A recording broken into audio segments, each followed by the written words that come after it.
നമസ്കാരം. Raf talk ഫുട്ബോളിലേക്ക് അവർക്കും സ്വാഗതം. ബാലൻ ഡിയോറിൽ നടന്നത് അനീതിയാണ്. ആ പുരസ്കാരം യഥാർത്ഥത്തിൽ അർഹിച്ചത് വിനി ജൂനിയർക്കാണ്. ഇങ്ങനെ തുറന്നടിച്ചു പറയുന്നത് ക്രിസ്ത്യാനോ റൊണാൾഡോയാണ്. ഇന്നലെ ദുബായിൽ ഗ്ലോബ് സോക്കർ അവാർഡ് സെറിമണി ഉണ്ടായിരുന്നു. അറ്റ്ലാന്റിസിൽ വെച്ച് നടന്ന പ്രോഗ്രാമിൽ ക്രിസ്ത്യാനോ റൊണാൾഡോ ഇത്തരത്തിൽ തുറന്നടിച്ച് സംസാരിക്കുന്നു. അദ്ദേഹം പറയുന്നത് കഴിഞ്ഞ തവണ യഥാർത്ഥത്തിൽ ബാലൻ ഡിയോർ അർഹിച്ചത് വിനി ജൂനിയറാണ്.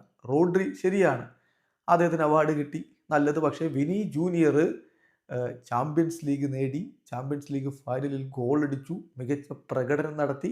വിനി അത് അർഹിച്ചിരുന്നു, വിനിക്ക് അത് കൊടുക്കണമായിരുന്നു. അതുകൊണ്ടാണ് ഞാൻ പറയുന്നത് ഇത് അനീതിയാണെന്ന്. മാത്രമല്ല, ഇവിടെ ഗ്ലോബ് സോക്കർ അവാർഡ് നോക്കുക, അത് അർഹിച്ച കരങ്ങളിലേക്കാണ് പോകുന്നത്. അതുകൊണ്ട് ഞാൻ പറയും, ഹോണസ്റ്റ് ആയിട്ടുള്ള അവാർഡ്, സത്യസന്ധമായിട്ടുള്ള അവാർഡ് ഗ്ലോബ് സോക്കർ അവാർഡാണ്.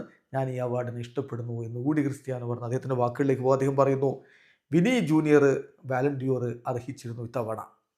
അത് അൺഫെയർ ആയിരുന്നു. ഇത്തവണ റോഡ്രിക്കാണ് അത് കൊടുത്തത്. അത് അൺഫെയർ ആണ്.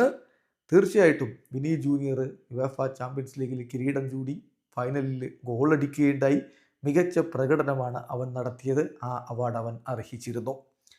ഇതുകൊണ്ടാണ് ഞാൻ ഗ്ലോബ് സോക്കർ അവാർഡിനെ ഇഷ്ടപ്പെടുന്നത്. കാരണം ഇത് വളരെ ഹോണസ്റ്റാണ്. എനിക്കിത് പറയുന്നതിൽ ഒരു മടിയുമില്ല എന്ന് പറഞ്ഞുകൊണ്ട് തുറന്നടിച്ചാണ് ക്രിസ്ത്യാനോ റൊണാൾഡോ ഇത് പറഞ്ഞിരിക്കുന്നത്. ഏതായാലും വിവാദമാകാവുന്ന അല്ലെങ്കിൽ വലിയ രൂപത്തിൽ ചർച്ചയാകാവുന്ന ഒരു പ്രസ്താവന തന്നെയാണ് ഇപ്പോൾ ക്രിസ്ത്യാനോ റൊണാൾഡോയുടെ ഭാഗത്ത് നിന്നുണ്ടായിരിക്കുന്നത്. നമുക്കറിയാം, ബാലൻ ഡിയോറിൽ വിനി ജൂനിയർ മറികടന്ന് റോഡ്രിക്കാണ് അവാർഡ് കൊടുത്തത്.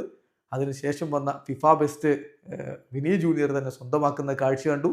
ഇപ്പോൾ ഗ്ലോബ് സോക്കർ അവാർഡിലും മികച്ച താരത്തിനുള്ള പുരസ്കാരം ലഭിച്ചത് വിനി ജൂനിയർക്ക് തന്നെയായിരുന്നു. വീഡിയോ അവസാനിക്കുന്നു. ഫുട്ബോൾ ലോകത്തെ കൂടുതൽ വിശേഷങ്ങളുമായി റാഫ് ടോക്സ് വീണ്ടും എത്താം.